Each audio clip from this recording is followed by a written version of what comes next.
Buenas tardes y que el Señor te bendiga. Abre tu Biblia en 2 de Pedro capítulo 1 versículos del 1 al 11. 2 de Pedro capítulo 1 versículos del 1 al 11.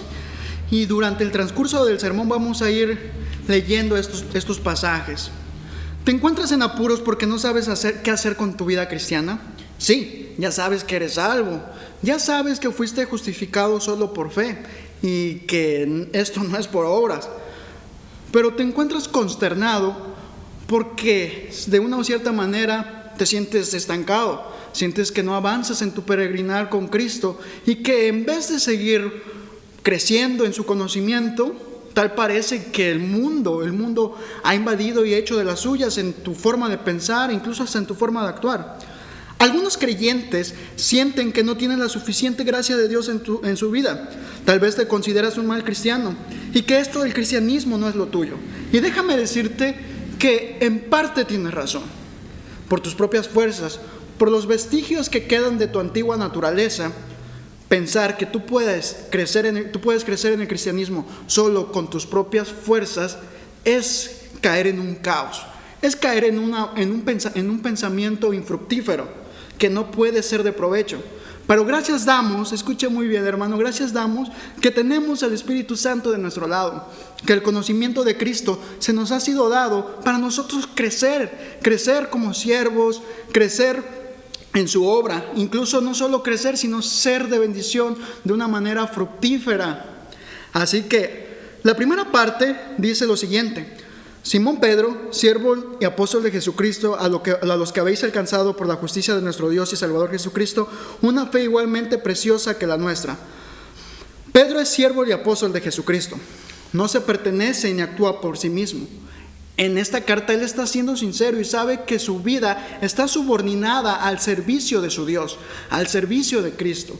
Se presenta como apóstol, se presenta como siervo, y aquí la traducción más atinada es esclavo. Si bien es cierto, el siervo obedece a su Señor, el esclavo depende totalmente su vida de él. Y déjame decirte que nosotros ya no nos pertenecemos a nosotros mismos, sino que ahora somos parte de la propiedad de Dios. Él es nuestro Señor, Él es nuestro amo, y tenemos que desear todo lo que Él quiere para nuestras vidas. Así que, ¿qué debe hacer o tener en cuenta el creyente? Debe tener en cuenta que ha de identificarse. ¿Y cómo ha de identificarse? Presta atención a lo siguiente. Te identificas como siervo. No sé si tú has visto, yo no lo he presenciado así de manera personal, pero lo he visto en las televisiones, en las películas, en los programas, que cuando un policía, escucha muy bien, cuando un policía se presenta ante algún maleante, ante un malhechor, él saca su cartera y enseña su placa de que pertenece al cuerpo de policía. O incluso si se le restringe la entrada a un lugar que es privado, él enseña esta placa y pues la gente lo deja pasar porque está enseñando la autoridad, está enseñando el lugar a donde pertenece. Él tiene un título, una identificación que le hace mostrarse como una autoridad. Nosotros, hermanos, nuestra autoridad, nuestra identificación es ser siervo. En este mundo a donde todo demanda ser jefes, donde nos enseñan que estamos aquí para que nos sirvan y no para ser servidos, el apóstol Pedro, un apóstol que es algo arrebatado, algo sulfuroso, aquí ya lo vemos pues más dócil. Se presenta como apóstol, pero antes que como apóstol se presenta como siervo. Y de la misma manera, nosotros llevamos la identificación de siervo. Ya no nos pertenecemos a nosotros mismos. Estamos al servicio de lo que diga nuestro Dios. Y si Él nos dice que debemos hacer tal cosa, que debemos leer su palabra y estar en una comunión de oración con Él, hemos de obedecerle. Porque ya no nos pertenecemos a nosotros, ahora tenemos un amo y ese amo sabe lo que es mejor para nosotros. También veo otro tipo de identificación, y esa identificación es que eres un aprendiz gradual. O sea, tú te identificas como un aprendiz gradual. En el versículo 2, gracia y paz os sean multiplicadas en el conocimiento de Dios y de nuestro Señor Jesucristo. El apóstol Pedro tiene un anhelo para con sus hermanos. Sabe que quieren que la gracia y la paz crezcan, pero esta gracia y paz crecen bajo una cobertura, y esa cobertura es el conocimiento de Dios y de nuestro Señor Jesucristo. Arturo es un joven nuevo en la fe, tiene la noción y la seguridad de su salvación, sabe que ya ha sido salvo, incluso muestra con sus obras que así lo es, pero él, al ser primerizo en este caminar con Cristo, los vestigios de su antigua naturaleza, las concupiscencias que todavía asedian en su mente, salen a flote. Y él siente que está fallando como cristiano. Incluso ha llegado a dudar de su salvación.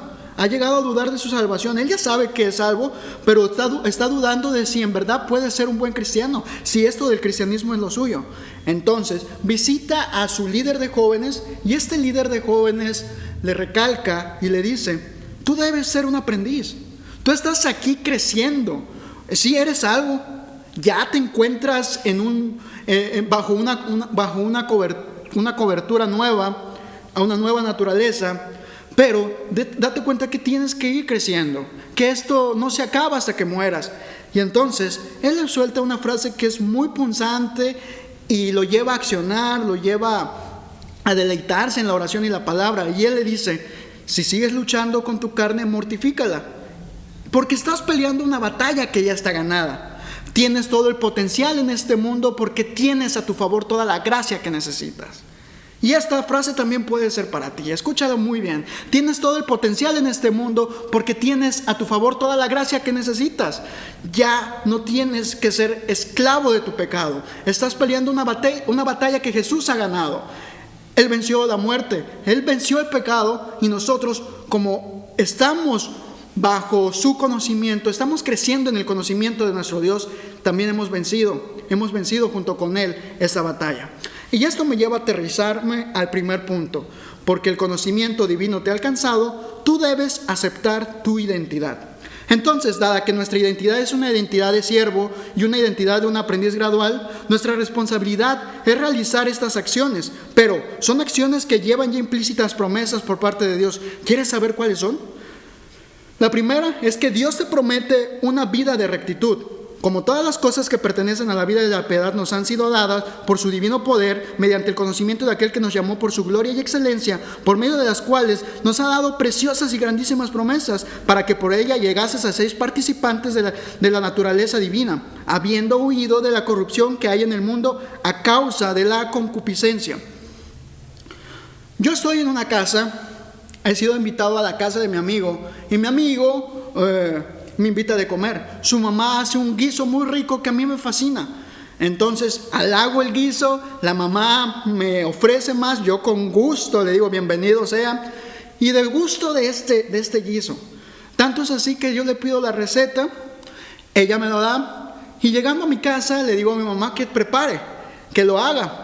Pero mi mamá pues piensa que puede cocinar mejor, no sigue los lineamientos de dicha receta, no sigue el procedimiento de esa receta, y resulta que el guiso que ella hace no tiene el sabor que yo esperaba. Ya no obtuve la misma sensación que obtuve a la hora de probar el guiso de la mamá de mi amigo. Entonces, Dios promete una vida de rectitud. También nos hace una advertencia que ya hemos huido de la corrupción en este mundo, que a causa de las concupiscencias ya somos participantes de una nueva naturaleza, que la naturaleza del pecado, nuestra antigua naturaleza caída, ya ha sido vencida, ya no está chueca. Ahora podemos llevar una vida de rectitud, de la misma manera que como la receta de dicho guiso tiene que llevar ciertos ingredientes, ciertos procedimientos. Dios nos está demandando a llevar una vida de rectitud, porque este mundo está caído, este mundo está torcido, y la única forma de vivir de una manera recta es teniendo en cuenta que esta promesa viene por parte de Dios, no está solo. También puedo observar una promesa más, y esta promesa es que Dios te promete crecer y serle útil. Aquí el apóstol Pablo nos ordena poner atención, y de una manera consecuente expone diferentes atributos divinos. Estos atributos son fe, virtud, conocimiento, dominio propio, paciencia, piedad, afecto fraternal y amor. Dense en cuenta que aterriza en un atributo que es muy necesitado en este mundo llenado de maldad, en este mundo que tiene personas frías con un corazón permeado de escarcha. El mundo necesita de amor. El mundo necesita y no cualquier clase de amor, sino el amor de Dios. Todos estos atributos, todas estas propiedades, nosotros tenemos que acrecentarlas, tenemos que mantenerlas en crecimiento, porque de una u otra manera nosotros así vamos a poder combatir la ociosidad. Si tú te sientes que no estás siendo útil en el ministerio, trata de poner en crecimiento estos atributos y te darás cuenta de la manera inexplicable que Dios te puede usar. De esta manera también nosotros vamos a conocerlos, vamos a servirle y vamos a reconocer que Él sigue siendo nuestro Señor. Imagina cómo sería la vida de un fisicoculturista. Esta vida del fisicoculturista, si no probara sus suplementos, sus proteínas, sus vitaminas y minerales, a la hora de entrar a la rutina de ejercicio, él estuviera muy cansado e incluso no notaría los cambios que realmente tiene en su cuerpo. Gloria a Dios damos que Él no nos desampara en este caminar con Cristo. Él desarrolla en nosotros estos atributos y está con nosotros para que estos atributos se acrecienten. Entonces, nosotros tenemos que creer esta promesa. Tenemos que creer y desarrollar los atributos divinos.